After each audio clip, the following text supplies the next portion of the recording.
मित्रों, मैं डॉक्टर मुकेश चंद। आज हम एक नए टॉपिक पर विस्तार से चर्चा करेंगे। इस टॉपिक का नाम है भाषा यानी लैंग्वेज। भाषा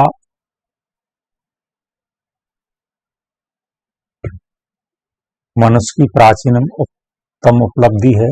यह मानव जीवन के लिए अनिवार्य उपकरण है। इसीलिए कविवर सुमंत्रानंद पंत कहते हैं, भाषा संसार का नादमय चित्र है, ध्वनिमय स्वरूप है।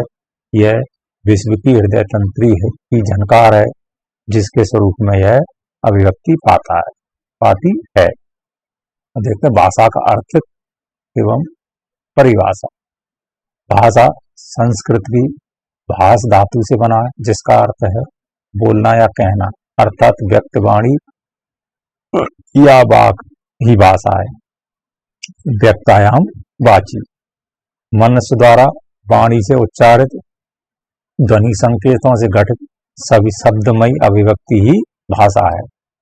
डॉक्टर भोलानाथ तिवारी के अनुसार भाषा उच्चारण अवयवों से उच्चरित यादृच्छिक ध्वनि प्रतीकों की वह व्यवस्था है, जिसके द्वारा समाज विशेष के लोग आपस में विचारों का आदान प्रदान करते हैं। ये कहाँ से लेगी? भाषा विज्ञान से।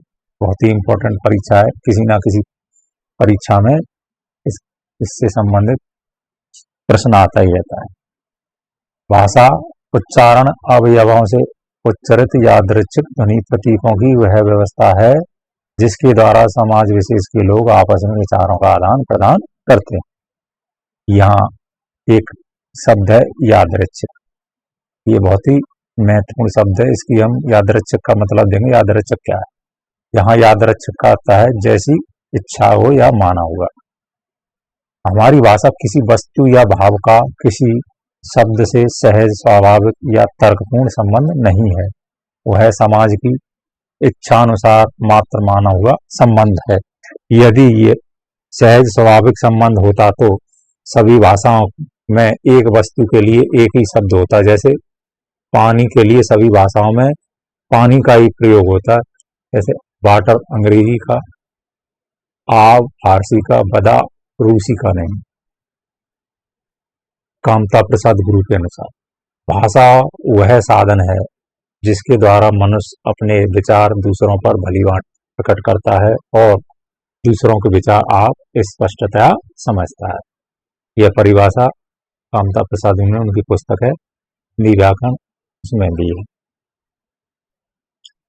अगले हैं विद्वान बाबूराम सक्सेना के अनुसार,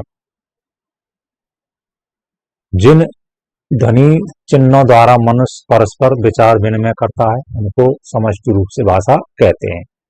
यह परिभाषा मिलती है बाबूराम सक्सेना द्वारा रचित सामान्य भाषा विज्ञान पुस्तक से। ये भाषा की परिभाषाएं किसी न किसी परीक्षा में पूछ ली जाती हैं, इसलिए इनको हमें पढ़ना और समझना जरूरी है। अगली परिभाषा है किशोरीदास वाजपेयी के अनुसार, विभिन्न अर्थों में संकेतित शब्द समूह ही भाषा है, जिसके द्वारा हम अपने विचार या मनोभाव दूसरों के प्रति बहुत सरलता से प्रकट करते हैं।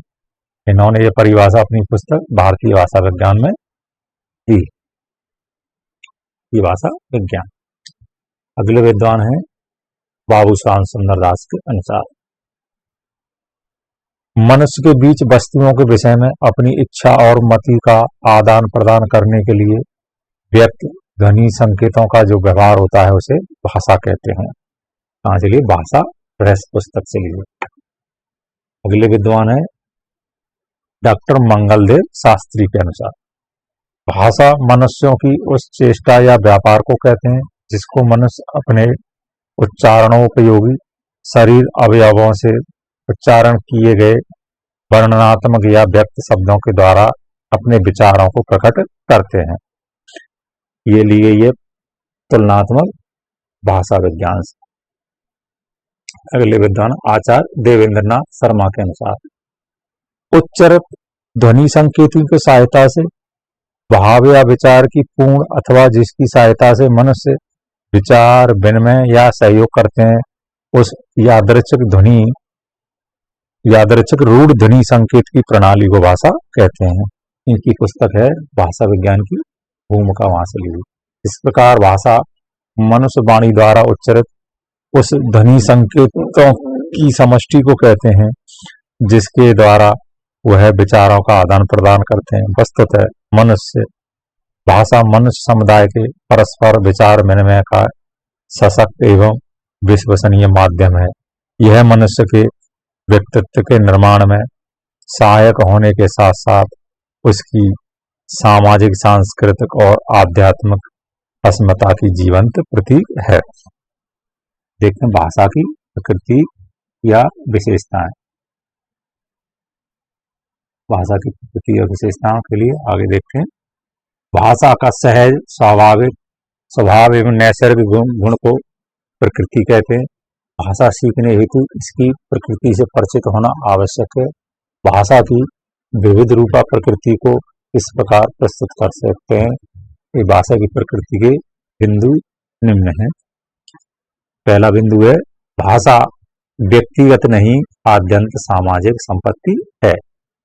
भाषा व्यक्तिगत वस्तु नहीं है, आद्यंत सामाजिक संपत्ति को हमें समाज में ही प्राप्त होती है। भाषा पैतृक न होकर एक अर्जित संपत्ति है। भाषा का अर्जन अनकण दौर द्वारा होता है। भाषा एक परंपरागत वस्तु है। भाषा का नैसर्गिक एवं अविच्छिन्न प्रभाव होता है, जैसा कि कबीरदास ने स्पष्ट किया। संस्कृत है उपजल भाषा बहता नीर। उप माने कुएं का जल। अगला है, भाषा चिर परिवर्तनशील होती है। इस संबंध में कहावत है, 4 कोस पर बदले पानी, 8 कोस पर वाणी। अगला बिंदु है, प्रत्येक भाषा की एक भौगोलिक सीमा होती है। और अगली विशेषता है, प्रत्येक भाषा की एक ऐतिहासिक सीमा होती है। और अगला है, भाषा का आरंभ वाक्यों से हुआ है, पदों से नहीं। इसीलिए भर्तृहरि ने वाक्यपदी में स्पष्ट लिखा है, वाक्यात् पदानात्मन्यंतम प्रविवेका न कश्चन। अर्थात वाक्य से पृथक पदों का कोई अस्तित्व नहीं है। आगे देखते हैं। अगली 10वीं विशेषता है, व्यवहारिक दृष्टि से भाषा का चरम अवयव पद या शब्द है। अगला है, भाषा का कोई अंतिम स्वरूप नहीं है। प्रत्येक भाषा की अपनी एक संरचना होती है। अगला है, भाषा सर्वव्यापक होते हुए भी स्थानीयकृत होती है। भाषा जटिलता से सरलता की ओर उन्मुख होती है। भाषा की प्रवृत्ति स्थूल से सूक्ष्म की ओर होती है। भाषा प्रौढ़ता से प्रौढ़ता की ओर अग्रसर होती है। भाषा संयोगावस्था से वियोगावस्था की ओर जाती है। जैसे राम है गच्छति, यह संस्कृत की संयोगावस्था थी, परंतु राम जाता है, यह हिंदी में उसकी वियोगावस्था या विभक्त रूप है। प्रत्येक भाषा का एक मानक रूप होता है। यह मानक रूप परिनिष्ठित या आदर्श स्टैंडर्ड रूप होता है। इसी को दृष्टि में रखकर व्याकरण की रचना की जाती है। अब हम देखते हैं आगे भाषा के विविध रूप। वैसे तो भाषा के सामान्य 2 रूप हैं, मौखिक और लिखित। मौखिक भाषा का बोलचाल रूप है। यह भाषा का मूल तथा आदि रूप है। यह कई बार परीक्षा में आया है, रीट टेट आदि में। इस रूप को स्थायी रूप देने के लिए भाषा का लिखित रूप विकसित हुआ है। लेकिन एक ही भाषा शब्द से इंगित संकेतों की समष्टि को भाषा वैज्ञानिकों ने अनेक नाम दिया है, जो इसके विविध रूपों के द्योतक हैं। भाषा के ये विविध रूप निम्नवत हैं। सबसे पहला आता है भाषा का सबसे छोटा रूप उपबोली। उपबोली को स्थानीय बोली भी कहा जाता है। अंग्रेजी में इसे सब डायलेक्ट या लोकल डायलेक्ट कहा जाता है। फ्रांसीसी में इसके लिए पैटवा शब्द प्रचलित है। भाषा का यह रूप भूगोल पर आधारित है। एक छोटे से क्षेत्र में इसका उपयोग होता है। यह बहुत सी व्यक्ति बोलियों का सामूहिक रूप होता है। इसके अंतर्गत कई बोलियां होती हैं। एक बोली के अंतर कई उपबोलियां होती हैं। डॉक्टर भोलानाथ तिवारी के अनुसार किसी छोटे क्षेत्र की व्यक्ति बोलियों का सामूहिक रूप जिनमें आपस में कोई अंतर न हो स्थानीय बोली या उपबोली कहा जाता है। यह परिभाषा दी है भाषा विज्ञान। भाषा के ये विविध रूप हमारे लिए बहुत ही उपयोगी हैं। इनकी एक एक पंक्ति बड़ी काम की है। प्रत्येक परीक्षा में एक किसी ना किसी में ये पूछा जाता है। ये सारे भाषा के विविध रूप हैं। ये इनमें से कुछ ना कुछ पूछा जाता है प्रत्येक परीक्षा में। अगला देखते हैं बोली। अंग्रेजी में इसके लिए डायलेक्ट शब्द प्रयोग है। बोली को उपभाषा भी कहते हैं। बोली बहुत सी मिलती जुलती उपबोलियों का सामूहिक रूप है।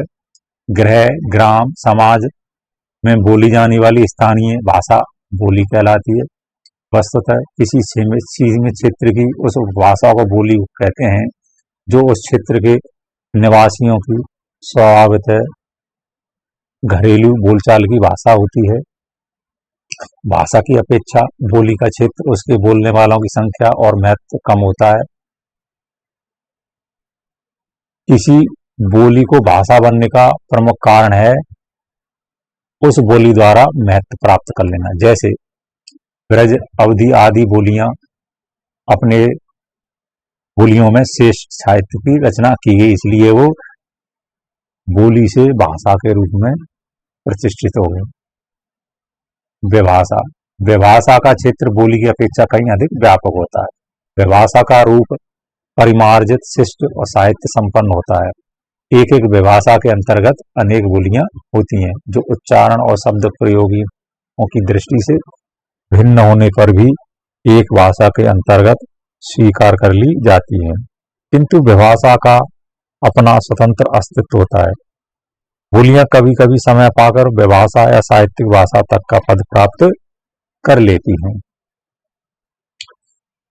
ब्रजबोली इसी कारण भाषा के पद पर आसीन हुई है, क्योंकि ब्रजबोली में साहित्य का सृजन अत्यधिक मात्रा में हुआ है। ये कई बार परीक्षा में प्रश्न पूछा गया है कि ब्रज बोली होते हुए भाषा के पद पर आसीन क्यों हुई। अगली भाषा की प्रकृति है मूल भाषा। यह भाषा का यह भेद इतिहास पर आधारित है। आज जितने भी भाषा परिवार प्रकाश में आए हैं उन सब की आदि भाषा मूल भाषा कहली जाती है। बिना मूल भाषा के किसी भी भाषा परिवार का कोई अस्तित्व नहीं माना जाता। आज विश्व में बोली जाने वाली भाषाओं के मूल में कोई एक ही भाषा रही होगी। उदाहरण के लिए आधुनिक भारतीय आर्य भाषाओं की मूल भाषा है भारोपीय भाषा है। इस मूल भारोपीय भाषा से ही हिंदी आदि आधुनिक भारतीय आर्य भाषाओं का विकास हुआ है। जैसे भारोपीय भाषा, भारोपीय पहले वैदिक भाषा, वैदिक से आई संस्कृत, संस्कृत से पाली, पाली से प्राकृत, प्राकृत से अपभ्रंश, अपभ्रंश के बाद हिंदी। अपभ्रंश और हिंदी के बीच की भाषा को बोलते हैं अभट्ट या पुरानी हिंदी। ये भाषा का उत्पत्ति का ये क्रम है। ये कई बार परीक्षा में पूछा गया है। अगली है परिनिष्ठित भाषा। इसी को आदर्श भाषा, मानक भाषा या टकसाली भाषा भी कहते हैं। यह एक विशिष्ट स्तर स्टैंडर्ड प्राप्त भाषा होती है। जब कोई विभाषा अपने एक स्वव्यवस्थित व्याकरण के साथ सभ्य एवं शिक्षित वर्ग के दैनिक व्यवहार तथा साहित्य रचनाओं प्रयुक्त होने लगती है, तब उसे परिनिष्ठित भाषा कहते हैं। व्याकरण की रचना भाषा के परिनिष्ठित या आदर्श रूप को ही दृष्टि में रखकर की जाती है। हिंदी, संस्कृत, अंग्रेजी आदि ऐसी ही परिनिष्ठित भाषा है। वस्तुतः परिनिष्ठित भाषा व्याकरण से नियंत्रित होती है। इसका प्रयोग शिक्षा, शासन, साहित्य में होता है। किसी बोली को जब व्याकरण से परिष्कृत कर दिया जाता है तब वह परिनिष्ठित भाषा बन जाती है। खड़ी बोली कभी बोली थी किंतु आज वह परिनिष्ठित भाषा बन गई है। अगली है संपर्क भाषा। संपर्क का अर्थ है परस्पर संपर्क के लिए प्रयोग की जाने वाली भाषा या भाषाई रूप। संपर्क भाषा वह भाषा है जिससे विभिन्न भाषाभाषी लोग आपस में संपर्क करते हैं। यह संपर्क भाषा राजभाषा और राष्ट्रभाषा के साथ ही अंतर्राष्ट्रीय भाषा की भी भूमिका निभाती है। वस्तुतः जो अन्य लोगों के संपर्क के काम आए या विभिन्न देशों या राज्यों के आपसी संपर्क के व्यवहार में आए, उसे संपर्क भाषा कहते हैं। संपर्क भाषा या कॉन्टैक्ट लैंग्वेज। हिंदी धीरे धीरे भारत की संपर्क भाषा बनती जा रही है। ऐसे ही अंग्रेजी विश्व की संपर्क भाषा बनी हुई है। साहित्यिक भाषा। जिस भाषा में प्रचुर साहित्य की रचना होती है उसे साहित्यिक भाषा कहा जाता है। यह भाषा बोलचाल की भाषा से कुछ भिन्न होती है और परिनिष्ठित भाषा के सन्निकट होती है। साहित्यिक भाषा पूर्णतः परिमार्जित, परिष्कृत और सुसंस्कृत होती है। कवि और लेखक अपनी अपनी रचनाओं में इसी भाषा का व्यवहार करते हैं। काव्य भाषा इसी का एक रूप कहा जाता है। अपने साहित्य के कारण साहित्यिक भाषा बहुत समय तक अपनी स्थिरता तथा अस्तित्व को बनाए रखती है। मातृभाषा। मातृभाषा कई बार इसमें से प्रश्न भी पूछा गया है। मातृ का भाषा का अर्थ है माँ से सीखी हुई भाषा, अर्थात वह भाषा जिसे बालक माँ के सानिध्य में रहकर सहज रूप से सुनता और सीखता है। बालक जन्म से लेकर अपनी माता के मुख से जिस भाषा को सुनता है उसे मातृभाषा कहते हैं। माता पिता या परिवार के सदस्यों के अनुकरण द्वारा सीखी और सहज स्वाभाविक बोली का परिष्कृत रूप ही मातृभाषा होती है। जैसे ब्रज, अवधी, भोजपुरी आदि बोलियों का परिष्कृत रूप हिंदी भाषा है। मातृभाषा बालक की प्रकृति के अनुकूल विचार विनिमय का श्रेष्ठतम साधन है। ये पंक्ति बड़ी महत्वपूर्ण है, कई बार परीक्षा में आई है। मातृभाषा बालक की अपनी भाषा है जिसके साथ उसका आत्मीय और संबंध और रागात्मक लगाव होता है। यह भाषा बालक के बौद्धिक, संवेगात्मक, सामाजिक विकास का प्रमुख आधार होती है। यही संप्रेषण का प्रारंभिक या प्रभावी माध्यम होती है। अतः मातृभाषा सामाजिक दृष्टि से व्यक्ति की आत्मीय भाषा है जिसके द्वारा उसकी अस्मिता किसी भाषाई समुदाय, सामाजिक परंपरा और सांस्कृतिक विशेषताओं से संबद्ध होती है।